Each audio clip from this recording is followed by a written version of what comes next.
Good morning mga mumwa! Welcome back to my channel, Agnes Canaria Mumwa Vlogs. Ayan. Ayan ngayon mga mumwa. Kasi mayroon ako ngayong alaga, ang aking tiyuhin na kai-stroke lang po. At siya po ay aking inaalagaan sa ngayon. Kasi ang hirap po talaga pala ng buhay na nag-iisa ka lang. Kasi wala po siyang asawa at anak. Ngayon, meron naman po siyang mga kapatid kaso ang layo po sa kanya. Ako lang po yung parang malapit sa kanya dito sa lugar na kung saan ko siya kinuha. Bali kahapon po kasi sinundo ko siya sa Antipolo. Laguna to Antipolo, sinundo ko po siya doon. Kasi kawawa po siya. Bali ang tumitingin-tingin lang po sa kanya doon ay yung kapitbahay niya. Siyempre bilang pamangkin po, siyempre kailangan natin malasakitan at bigyan ng pagkakataon na siya ay maalagaan at siyempre mahalin kasi wala nga po siyang pamilya, wala siyang naitayong sarili niyang pamilya. Baga po tumanda na ng binata. Kaya hindi po kaya ng konsensya ni Mama na hindi siya sunduin doon.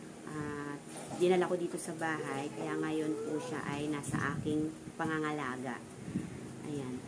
Sa panahon po kasi natin ngayon, hindi po natin kailangan ng kapalit para alagaan yung taong nangangailangan ng gano'n na pangangalaga. Kasi karamihan po kasi sa ngayon, parang ang gustong mangyari, walang kapalit, di nila gagawin yung gusto at dapat na gawin sa bilang kapwa-tao na lang, yung ganun po pangyayari. Nakakalungkot po kasi minsan na meron kang kamag-anak nga na mas malapit sa kanya, pero ni dalawin o tawagan na kamustahin siya, hindi man lang ginawa. Kaya medyo masakit po sa pakiramdam bilang isang pamangkin na may ganun kang kamag-anak na hindi minalasakitan. Kumbaga, ang tinitingnan po kasi nila ay yung past. Para sa akin po kasi, hindi na po kailangan balikan ang nakaraan.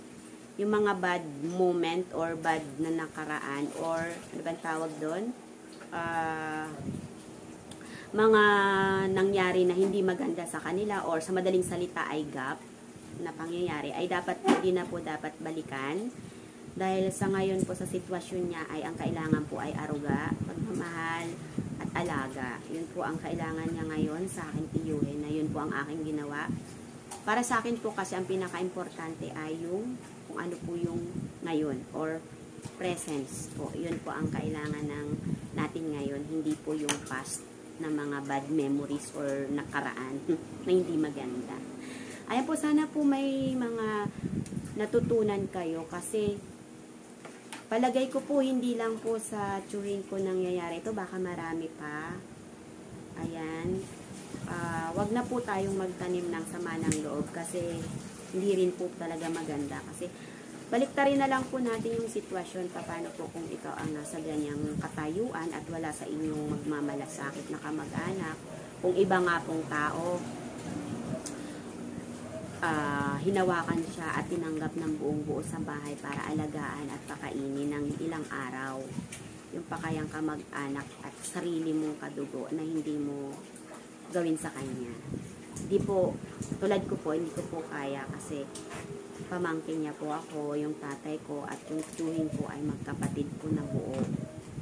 Kumbaga, kaya, ayan, papakilala ko po sa inyo ang aking tiyuhin na sa ngayon po ang ginawa ko po kasi nung kinuha ko po siya doon sa Antipolo ay napakakapal na po ng buhok. Ngayon po ay akin po siyang pinagugupitan at after po niyang magpagupit, siya po ay aming paliliguan at ipapamassage ko din po, massage therapy para makarecover po siya agad.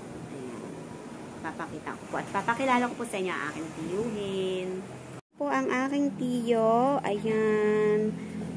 Pinagupitan ko na po siya, ayan. Bali po ang may part po ng may problema po sa kanya, hindi niya maigalaw half body, yung kanang kamay at kanang paa, ayan.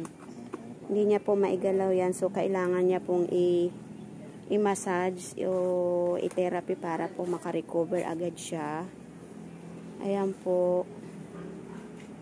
At siya naman po si Kuya Robin, ang aming mahusay na manggugupit. Ayan.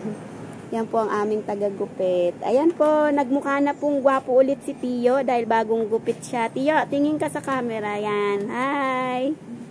Siya po si Tiyo Pinong. Ayan, tiyuin ko po yan. Siya po yung sinundo ko sa Antipolo.